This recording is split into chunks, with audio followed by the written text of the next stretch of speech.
नमस्कार दोस्तों, स्वागत है आपका अपने चैनल पेन पॉइंट रिएक्शन में। दोस्तों, आज की ये डिबेट वीडियो होने वाली है अनुराग भदौरिया, अतीकुर रहमान और सैयद रिजवान के बीच में, जिसमें तहसीन पूनावाला भी एंट्री करते हैं और अपना पक्ष रखते हैं। दोस्तों, जिस तरह से देश में संभल के हालात पर चर्चा हो रही है, विपक्ष लगातार वहां पर राजनीतिक पर्यटन करने की मांग कर रहा है, मगर यूपी सरकार इसको रोक रही है क्योंकि वहाँ पर वो नहीं चाहती कि फिर से कानून व्यवस्था खराब हो और लोग पत्थरबाजी करें। तो दोस्तों, आपसे अनुरोध है कि डिबेट वीडियो बड़ी ही मज़ेदार होने वाली है, इसे अंत तक देखिएगा। तो चलिए आज की डिबेट वीडियो शुरू करते हैं। मैं संभल जाऊंगा, अखिलेश यादव जी ने कहा। बिल्कुल जाइए, लेकिन भैया बहराइच में आप तो सेकुलर हैं ना। बीजेपी राइट विंग है, फासिस्ट है, कम्युनल है, हिंदू मुसलमान करती है। आप तो हिंदू मुसलमान नहीं करते ना, तो आप बिल्कुल संभल जाइए।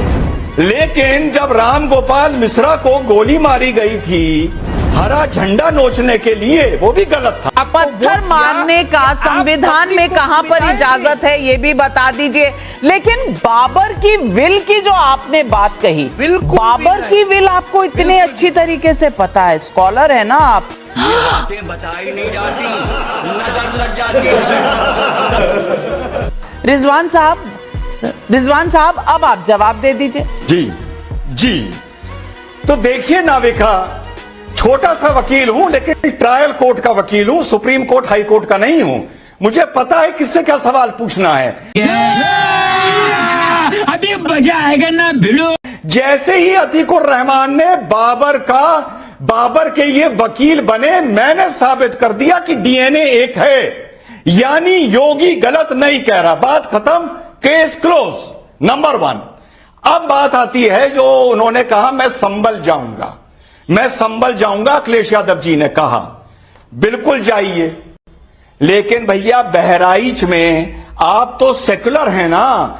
बीजेपी राइट विंग है, फासिस्ट है, कम्युनल है, हिंदू मुसलमान करती है। आप तो हिंदू मुसलमान नहीं करते ना, तो आप बिल्कुल संभल जाइए। लेकिन जब राम गोपाल मिश्रा को गोली मारी गई थी सुना, हरा झंडा नोचने के लिए, वो भी गलत था। उसे छत पर नहीं चढ़ना चाहिए था, लेकिन छत पर चढ़ने की सजा मौत नहीं हो सकती। तो भैया अखिलेश यादव जी, आप राम गोपाल मिश्रा के घर भी चले जाते। भाई चुनाव तो आप बहराइच से भी लड़ते हैं ना। तो अब आप ये बताइए कि क्या आप हिंदू मुसलमान में फर्क करते हैं या एक समझते हैं? अगर कोई फर्क नहीं है तो आप बहराइच क्यों नहीं गए, और राहुल गांधी बहराइच क्यों नहीं गए? और तीसरी बात, फिर अपनी बात खत्म करूंगा। तहसीन भाई ने कहा कि विपक्ष ये सवाल जरूर पूछेगी कि बाहर से लोग कैसे आ गए, पाकिस्तान के वहां पर कार्ट्रिजेस कैसे आ गए। नाविका ये जरूर पूछेंगे, लेकिन ये नहीं पूछेंगे अरे नाविका, इतने पत्थर आ गए जितने ईंटे के भट्टे पे पत्थर नहीं होते। बिल्कुल, इस सवाल पर किसी ने कुछ नहीं उठाया। और यही सवाल अनुराग भदौरिया जी, पहला सवाल आपसे जवाब दीजिए। तहसीन आप पर आ रही है जी। अनुराग भदौरिया जी, बहराइच तो नहीं गए अखिलेश जी। देखिए, बड़ा अच्छा सवाल पूछा है। वही नाविका जी मैं पूछना चाहता हूं कि वो लखनऊ में बहुत दूर नहीं है, भारतीय जनता पार्टी की सरकार पूरी की पूरी कैबिनेट यहां रहती है। मात्र 7-8 किलोमीटर दूर लखनऊ में विकास नगर में अमन गौतम की पुलिस कस्टडी में मौत हो गई, नहीं निकला। आप एक बार गोपाल मिश्रा पर तो कुछ नहीं कहना चाहेंगे ना? गोपाल मिश्रा पर तो आपके पास कुछ नहीं है ना कहने को। आप सिर्फ मुद्दे को भटकाने की बात करेंगे। उधर अतीकुर रहमान को याद आ रहा है बाबर का विल, उनको ये नहीं याद आ रहा कि बाबर ने कितने मस्जिद बना दिए मंदिरों को गिराकर, ये नहीं याद आ रहा। लेकिन विल याद आ रही है जहां कहा कि भाई गौ हत्या मत करना। ये डीएनए नहीं है तो क्या है राधिका खेड़ा जी?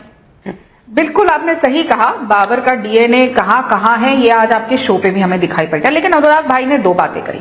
उन्होंने बच्चों की पढ़ाई के बारे में बात करी। अरे आपके नेता के बच्चे भी बाहर पढ़ने जाते हैं। वो जब बाहर पढ़ने जाते थे तो अखिलेश यादव जी फरार रहते थे उत्तर प्रदेश से इंपॉर्टेंट चीजों पे, लंदन में ही रहते थे, सब जानते हैं। राहुल बाबा जो ड्रामा कर रहे थे संभल जाने का, जिसकी वजह से इतनी लंबी लाइनें, घंटों लंबे जाम लग गए। लोगों के सामने वीडियो आए हैं जर्नलिस्ट से बात करते हुए, जहां पे लोग इतने इतना परेशान हो रहे थे और कह रहे थे इनको बोलो गाड़ी से उतरे, पसीने में खड़े होके देखे तो पता चले हमारे साथ क्या बीत रही है। वो खुद बाहर पड़ के आए हैं, उनके सारे जीजा जी हो बहन के बच्चों सब बाहर पड़ के आए हैं। और राहुल गांधी का तो हम सब जानते हैं ड्यूअल सिटीजनशिप का भी किस्सा है, बाहर पड़ना छोड़िए वो तो बाहर के ही है। दूसरी बात, तीसरी बात इन्होंने कही कि वहां पे पाकिस्तान की जब गोलियां आ गई तो ये हमारी जिम्मेदारी बनती है। हम तो जवाब दे देंगे कि वो कैसे आई, लेकिन ये भी बताइए कि आपके साथियों की सरकार जब यूपीए की सरकार थी तो 26/11 हुआ था, ये गोलियां नहीं, वहां से लोग उठ के आए थे समुद्र के रास्ते से मुंबई में, और किस तरीके से देश को, मुंबई को कैसे उन्होंने एक अपनी बंदूक के ऊपर, नोक के ऊपर रखा हुआ था। हमारी कितने सुरक्षाकर्मी, हमारी कितने लोगों की शहादत हुई, तब वो लोग कैसे आए थे? और आप लोग क्या कर रहे थे? आप ही के साथी के गृह मंत्री बार बार कपड़े बदल रहे थे देश के, उस समय याद है ना कितनी बार कपड़े बदले थे तब गृह मंत्री ने। और मुख्यमंत्री महाराष्ट्र के कांग्रेस के आपके साथी के मुख्यमंत्री देशमुख साहब, वो तो पिक्चर की शूटिंग करवाने गए थे अपने बेटे की। तो मेरे वहां पे मुंह खुलवाएंगे ना, बात यहां से शुरू होगी तो लंबी दूर तलक जाएगी। आप एक उंगली हम पे उठाते हैं, इतिहास आपका बहुत खराब है। मुद्दा डीएनए का इतना खटक क्यों रहा है, इस पर पब्लिक के बहुत सवाल हैं। युवराज पाटिल का सांगली से सवाल है जी। महाराष्ट्र आज उन्होंने शपथ ग्रहण देखा है वहां मुख्यमंत्री का, और वहीं से सवाल है, योगी जी ने 500 साल पहले अयोध्या में किस तरह बर्बरता हुई उसका उदाहरण संभल और बांग्लादेश के तौर पर दिखाया। इसके जवाब में अखिलेश यादव अपना डीएनए चेक करवाना चाहते हैं, मगर कुछ बातें डीएनए के बिना भी जनता समझ ही जाती है। क्या वो नहीं जानते ये? पवन कुमार का राजस्थान से सवाल है, योगी जी ने बाबर से लेकर बांग्लादेश के डीएनए की बात की, किसी का नाम नहीं लिया, फिर अखिलेश ओवैसी क्यों इतना दर्द महसूस कर रहे हैं?